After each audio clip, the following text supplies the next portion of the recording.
You're staring at that number in your savings account right now. The one you've been told your whole life means you're doing it right. The emergency fund. 6 months of expenses. Sitting there, safe. And something about it feels wrong, but you can't say that out loud because everyone says this is what responsible people do. $3,000? 8,000?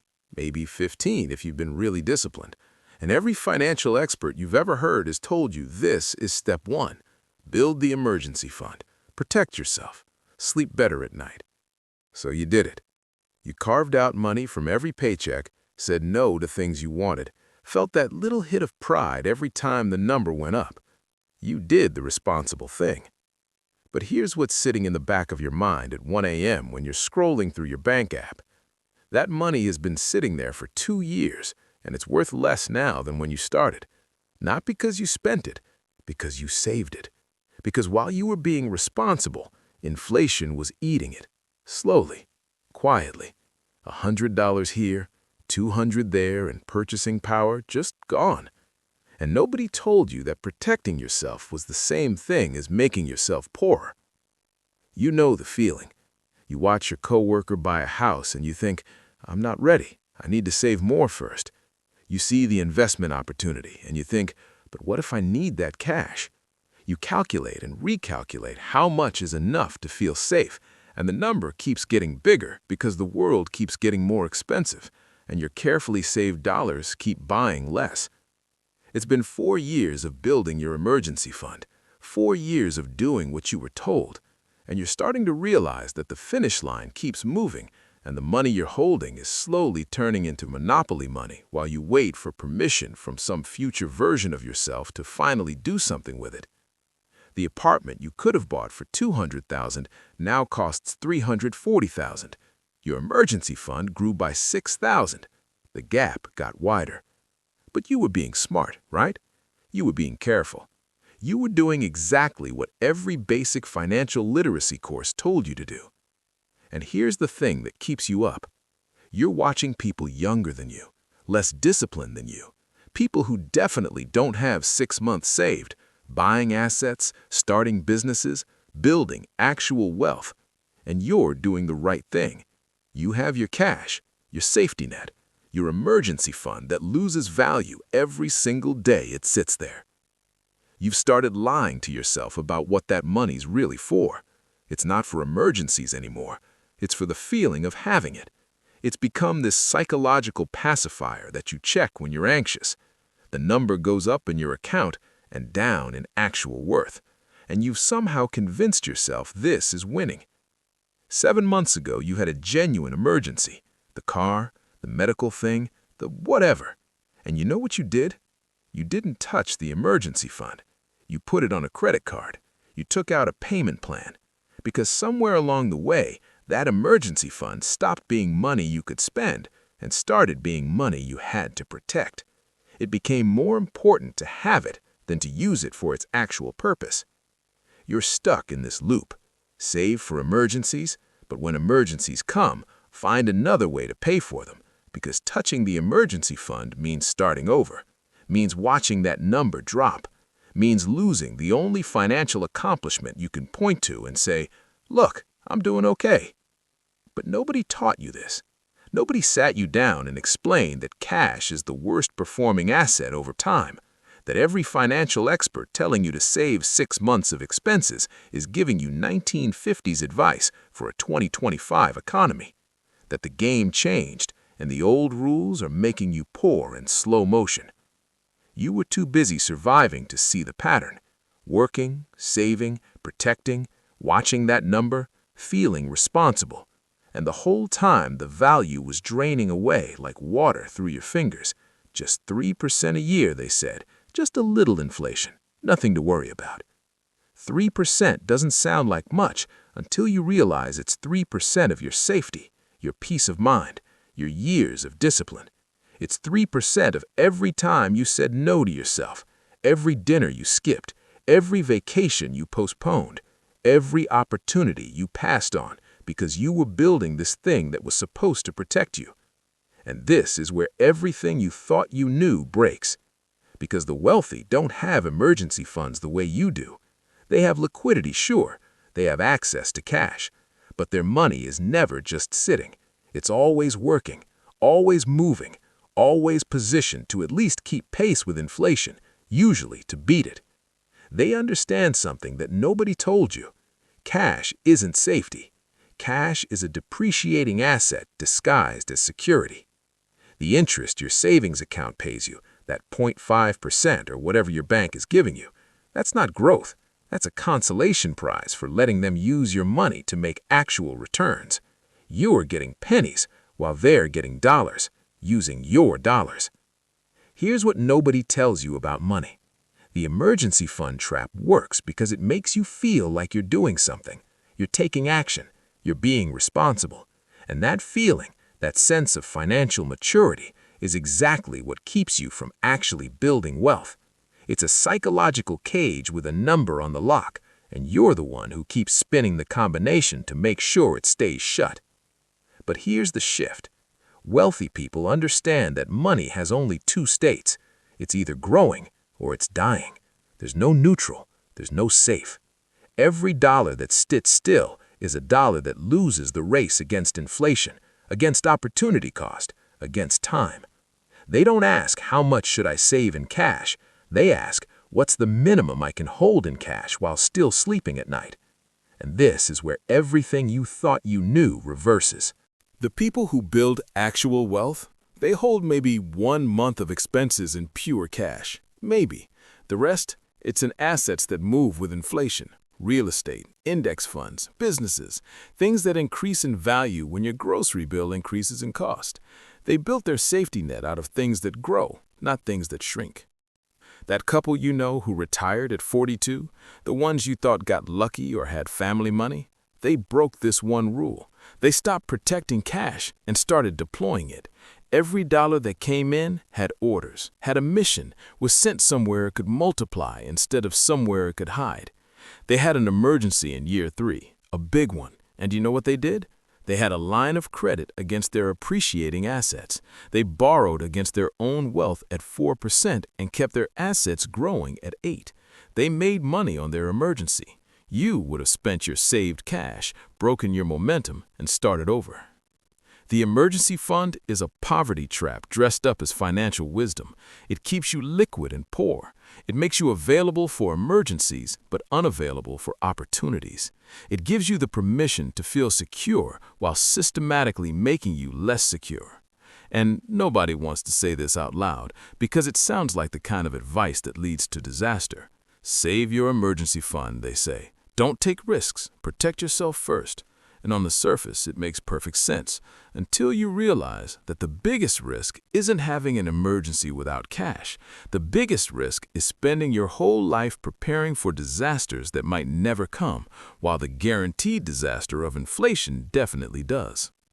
Money is a test of self-trust, not willpower. The emergency fund tests how much you trust banks over yourself, how much you trust doing nothing over doing something, how much you trust advice from people who never built wealth over the pattern you can see in people who did. Every person you envy made a choice you weren't willing to make. They chose the discomfort of deployed money over the comfort of saved money. They chose the anxiety of assets over the anxiety of cash. They chose to be scared in motion instead of scared while standing still. Same fear, different game. And here's the thing about that game. Your financial future is being decided by your 11 p.m. decisions. The moment you transfer that extra $200 into savings instead of an investment account. The moment you talk yourself out of the thing that scares you and into the thing that feels safe. The moment you choose to protect what you have over building what you want. This is the pattern. You make money, you save it, it loses value. You need more, you make more. You save more, it loses value faster. You're on a treadmill and you keep turning up the speed thinking that's how you get somewhere. But treadmills don't have destinations, they have settings. Wealth is built in the gap between what you could spend and what you do. But here's the part everyone misses. It's not built in the gap between what you could spend and what you save. It's built in the gap between what you could spend and what you deploy. Saving is where money goes to wait. Deploying is where money goes to multiply. The person who made $200,000 a year and had nothing to show for it, they saved wrong. They had the emergency fund, the savings account, the money market fund, all cash positions, all dying slowly. They protected themselves right into mediocrity. 20 years of high income, and they still needed their paycheck because their money never worked. It only sat. And before you think this is about having more money to start with, it's not. The inheritance that vanished in 18 months, $400,000, gone. Not because it was spent, although some was, because most of it sat in savings, being responsible, while the inheritor figured out what to do with it. Inflation took $40,000 in value. Lifestyle inflation took another $100,000. Lack of orders, lack of mission, lack of understanding that money sitting still is money being stolen. Nobody's coming to save you from this. Not the financial advisor who gets paid whether you win or lose, not the bank that benefits from your cash, not the system that needs you to be a good consumer who saves just enough to feel secure but not enough to opt out. Your emergency fund is making someone wealthy, just not you. Your bank is lending your money at 8% and paying you 0.5. The spread, that's 7.5%, that's their profit on your safety. You're subsidizing their wealth building with your fear. But here's the uncomfortable truth you need to hear. You're one medical emergency away from broke because you chose to be, not because you're irresponsible, because you made the responsible choice in a system designed to punish responsibility. You saved cash in an inflationary environment. You protected your downside so carefully you eliminated your upside. And the real cost isn't the money. The real cost is time. 5 years from now, you'll wish you had started today. That's not inspiration. That's math. If you keep doing what you're doing, in 5 years, you'll have more in your savings account and less in actual purchasing power. The gap between where you are and where you want to be will be wider, not narrower, because you were busy being safe. Every month you wait is another month of your money dying, another month where the assets you should own are appreciating without you, another month where inflation chips away at everything you've built. The opportunity cost of your emergency fund isn't just the returns you're not getting, it's the version of yourself you're not becoming. Because this isn't really about money. Money is just the scoreboard. This is about identity. You're not bad with money. You're exceptionally good at following rules that don't work. You're disciplined, consistent, careful. You're playing the wrong game with the right skills. What if the emergency fund isn't financial security? What if it's financial handcuffs? What if the thing you think is protecting you is actually preventing you?